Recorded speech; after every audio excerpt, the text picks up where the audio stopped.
ever seen anything like this? Everybody knows about it. Guess what? I'm not a dog person. Hello, everyone, and welcome back to Backlot Banter. My name is Tucker Hazel. I'm joined by this good boy, Tanner Dykstra, and today we're here to talk about Arthur the King. We're going to do a scratch on the chin, Oh, thank you. Yeah. a pat on the head. Belly rub? Belly rub? Okay, Yum. there we go. Arthur the King, Mark Wahlberg, and a dog in a jungle. It's amazing. Right. There's some other characters as well, There but are. Tanner, we have been cornerly excited for this movie. Like, Yeah. that's stupid. Mark Wahlberg, a dog, whatever. Dog movie, yeah. But we saw it. We both That's saw true. it, and we're here to give you our thoughts. But if you want to talk about Arthur the King, you can join our Discord. You can leave a comment. You can leave a like and subscribe to all that. Yeah, 100%. Tanner, Yeah. you saw Arthur the King by yourself. You All are by God's myself. strongest movie soldier. You went by yourself That's to true. see Arthur the And King. there was like maybe 4 other people in the theater. Yeah. Well, I had a much busier experience because Really? I went middle of the day Friday with old people. Oh, and sure. so there were like 40 people in the theater. Yeah. Tanner, by yourself, how was the experience of Arthur the King? I mean, people have been asking me this, Tucker. Everyone's been coming up to me asking how Arthur the King was. Tell me. And it's, it's whatever. Yeah. Like, it's just a kind of a whatever movie. Just a straight down the line, exactly what you'd expect. Perhaps not enough Arthur for Sure, Arthur the King, I the would agree with titular that, Arthur yeah, the King, yeah. for my liking, but like, it's Mark Wahlberg. He's wanting to do a race in the jungle, and most of the movie he's doing a race in the jungle. Yeah. And sometimes there's a dog there. Like, I don't really know how much there is to critically engage with Arthur the King. Sure. But we'll try. We'll do our damnedest here. That's our job here on this channel. Yeah. Yeah, I agree. I think this is just a totally serviceable movie. I would Yeah. say that it is good at what it's aiming for. That's fair. It hits its target audience really well, and I know that because I saw it with my grandmother, I saw it with my father, I saw it with a bunch of people, only one of which was, aside from me, was below the age of like 55, and they were having a great time. They Good. were gasping when things were meant to be gasped at. They Uh-huh. were sniffling when things were meant to be sniffled at. Right.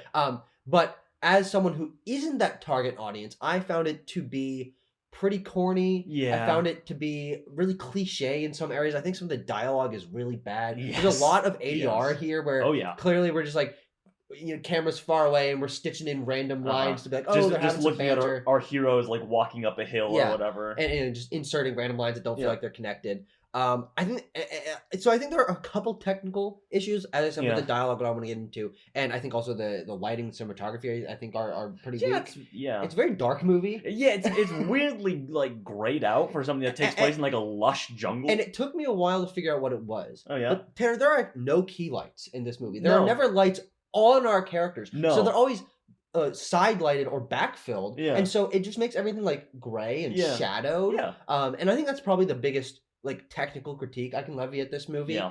That it's not that good to look at. Like there's the camera movements are totally fine. The framing is Yeah. totally fine.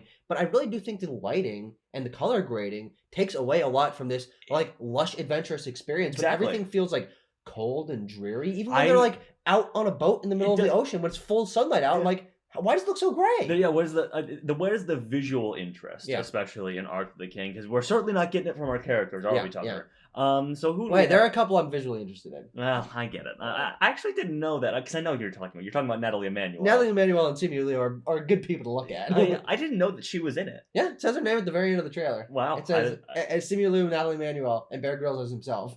Oh yeah, Bear Grylls, by the way, only doing like narration. He's the narrator. Yeah. Or like he's the announcer for adventure racing, which is what our characters engage in. Tucker, do you remember what Mark Wahlberg's character's name is? Johnson. Okay. Mark Wahlberg.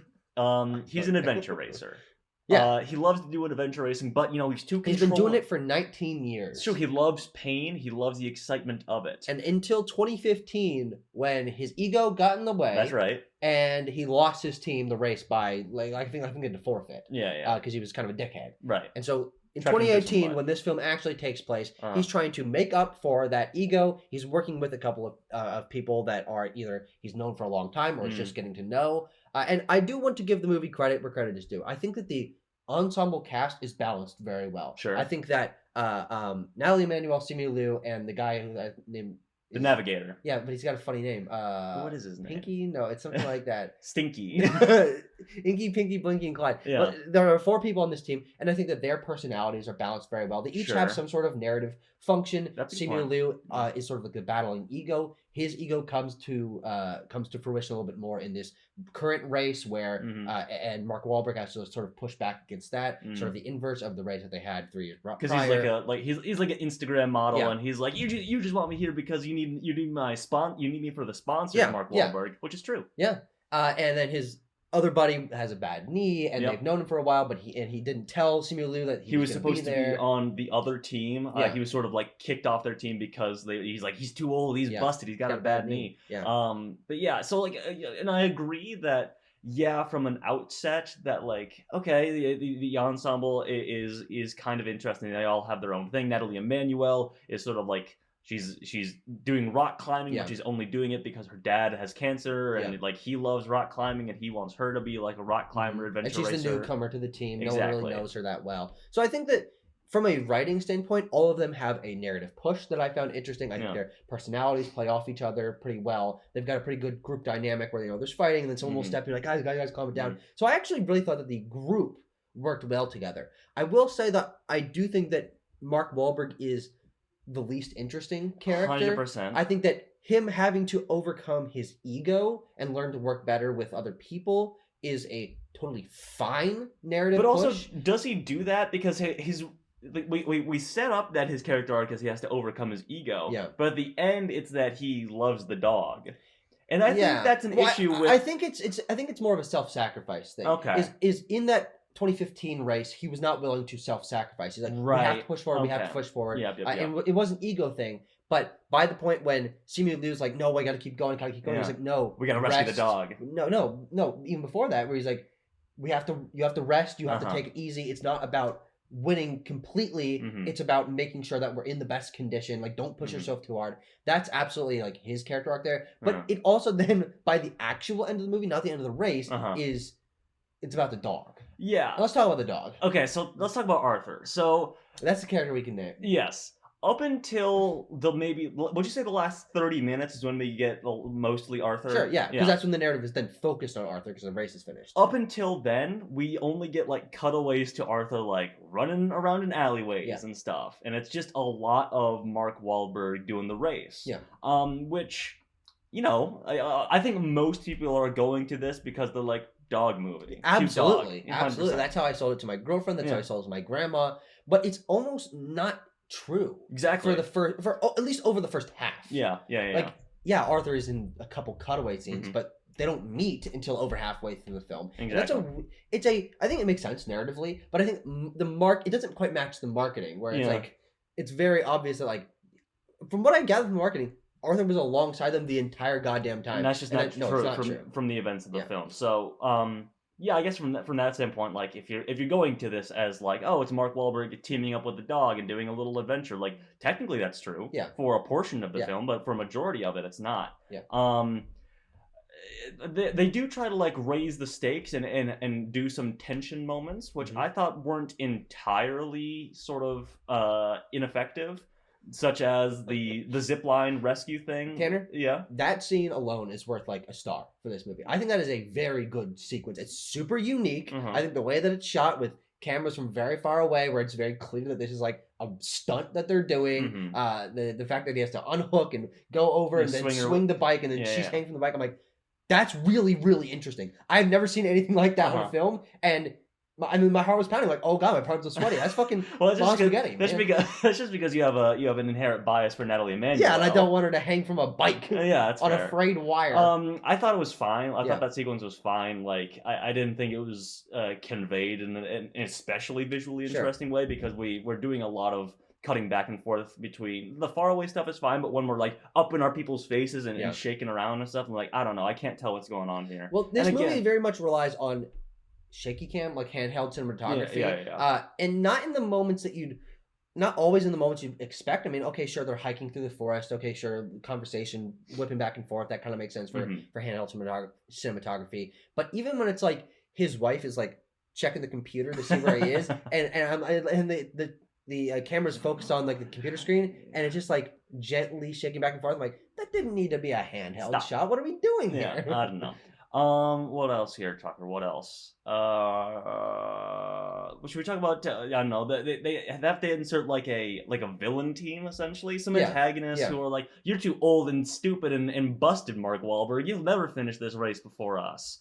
I also feel like a lot of the tension of the race is gone because when Arthur joins the team, they essentially like are doing super well and they're like ahead of them by hours apparently, and so they can afford to give Simu his rest or whatever. So I'm like, I'm not feeling a lot of tension there because I'm like, they're so far ahead, sure.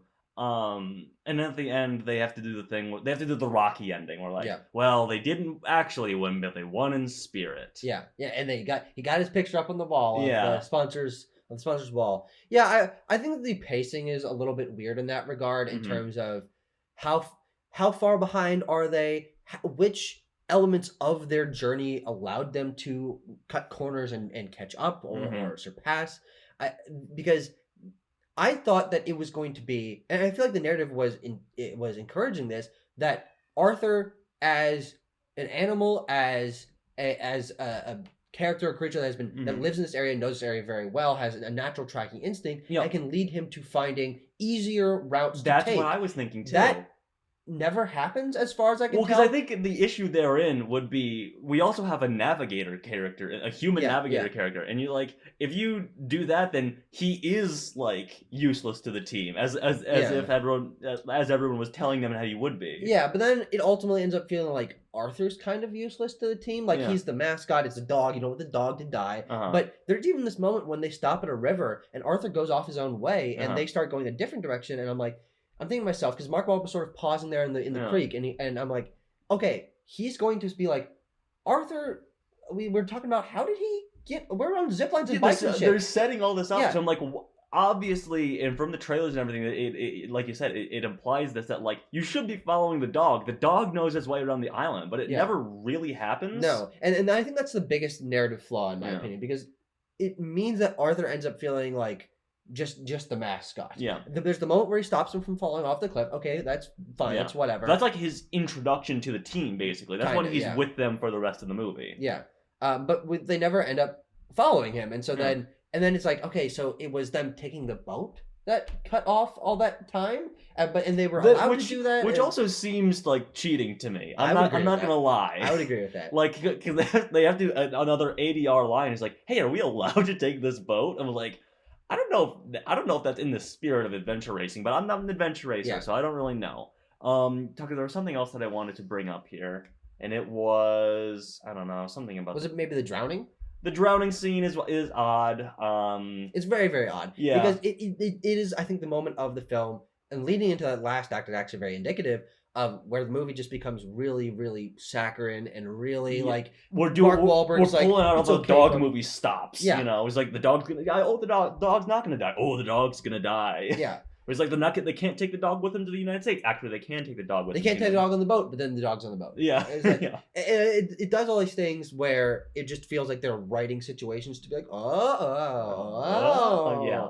They're cramming all the dog movie stuff into like the last 20 minutes of the movie. Yeah, instead of building it up over the course of the film. And also, Mark Wahlberg a couple times says, I'm not a dog person. It's like, you are really obsessed with this dog. Yeah. What the fuck are you talking about? Quit lying to yourself, Mark Wahlberg. A couple other things that I felt didn't work very well and could have added to maybe some interest, maybe some tension, whatever. The number or the data up on screen that's like, this is the fucking fifth leg of the race, and it's however many miles or whatever. I'm like, I couldn't keep track of any of that. There's no scale for any of that. I'm like, how many legs are there? Is that the length of this leg, or is that the number of miles left? Where are they on the placement of the team? How far ahead or behind are they? Like, that's all easy stuff that you can throw up on screen or have maybe Bear Grylls explain to us potentially. Yeah, that they really don't. And also like the dog becoming like a beloved mascot is not something that's given any attention to. No, it's not, because we see them interact with Arthur in the woods a few times, but we actually never really see the moment where Arthur becomes a famous internet icon or whatever, like the symbol of this race, because we're following the team, and I think that's the most important. But there's this whole background element of how their team is now more popular and people are cheering for them because they have a dog with them, and that's something very unique for this experience. And it just kind of happens, and then we see like people like tweeting like, "Oh man, I love Arthur. I love Arthur." And it's like, what? How did you? I mean, I guess. Remember when his wife goes the classic line from the Arthur the King trailer? What have you done? What have you done? It's really annoying. It's really annoying, and that I think ties back to my biggest problem with this movie is the dialogue. Sure. I mean, there are so many sequences, and I was trying to remember them as I was sitting in the theater. I'm like, I want to bring this up when we do this review, because they'll just be standing around and they'll just say like a either totally unrelated thing or something so generic that it just leaves your mind immediately. Here's the thing about it is that this is a writing thing, because the first few lines of dialogue are just like, I'm this character and this is your character flaw, other character. Sure. Oh yeah? Well, I think this thing and I will never budge on that issue. Yeah. It's an odd movie. Yeah. Again, I think that for someone who is not very critical, this is a fun experience movie. Why not? We don't get many movies like this anymore. It is mid-budget. It features a popular actor from a while ago. Yep. I haven't seen like an adventure sports movie like this almost ever. Yeah. Frankly, we don't get many dog movies anymore. We got Strays last year. It's obviously a very different kind of dog movie. Yeah. And so I'm happy that this movie exists and is hitting its target audience. But again, I'm not at the target audience. I am not a particularly saccharine person. I'm not older than I am. You're not? I'm about my age, approximately. That's interesting. And so as someone who is watching a ton of movies and is very critical, I'm picking up on things like the lighting is very weird, and that was ADR. Yeah, and the shot composition is not quite working. The script is very bare bones first draft. I don't know. Yeah, in a way that I think that this movie isn't necessarily going for to try to please me. Of course. And so I can see this being a very popular movie going into the future as people like, oh man, that was one of my people very much unlike us saying that was one of my favorite movies that year because I like Mark Wahlberg. He had a dog with him. It was a fun adventure. There were some high stakes moments. There was some drama. There was a little bit of sniffling. It hits the requisite beats. But it doesn't do those with particular quality if you're going into this being a critical person. And it doesn't do anything particularly special to warrant it sticking in my mind longer than Mark Wahlberg and dog movie. Exactly. So, Tucker, what would you give Arthur the King out of 10? I'm going to give Arthur the King a perfectly average score of 5.4 out of 10. Okay. I'm going to go below average on this one just because I think that it does, there is a better version of this movie that I still would find average. So I'm going to go like a 4.5. Sure. Well, if you saw Arthur the King, if you are older than us and are the target demographic, let me know if I'm totally off base talking for people that I'm not. And of course, subscribe, like the video, all that. Movies that we're more interested in are coming soon, Tanner. That's true. We'll get back to it. No worries. I feel like you don't want to be close to Mark Wahlberg in spirit. Oh yeah. Yeah. I also feel like I'm closer to the dog in spirit because I've been abused. I've been walking around in a jungle. I barely eat. Riddled with cancer. No, I had worms infesting my womb. Did he have cancer? The dog? No, he had fucking bug shells implanted in him. Is that true? I don't they were like it's not infected, it's infested. Oh, and they're like, look at this. This is like a fucking shell of a freaky little buggy bug. But underneath that is even worse. More bugs. Yeah, I remember him saying it smells like rotten flesh. I was like, how do you know what rotten flesh smells like? It's a great question. Yeah. Is that not something? Well, see, I don't know what anything smells like. That's a great point. Like, would you, if you smelled something? Yep. Akin to rotten flesh. Would your mind connect that? I think if someone had a wound, or if I had a wound that had festered and maybe been infected, and I gave it a sniff and it smelled bad, I would probably jump to that conclusion. I wouldn't say it's rotten flesh. I would say it's infected. Well, yeah, because rotten flesh would mean decomposition. Yeah, exactly. In my mind, that's what it means. But isn't that technically what an infestation is? Like the flesh is dead. It's dying of infection. The bacteria literally destroying it. I think I would just say I feel like I don't have the medical wherewithal to describe what is rotten and what is not. So I'd be like, oh, that's probably infected. It smells like ass. This is me sniffing my Minecraft. Rotten flesh. Rotten flesh. Rotten flesh. Better. Arturo El Rey.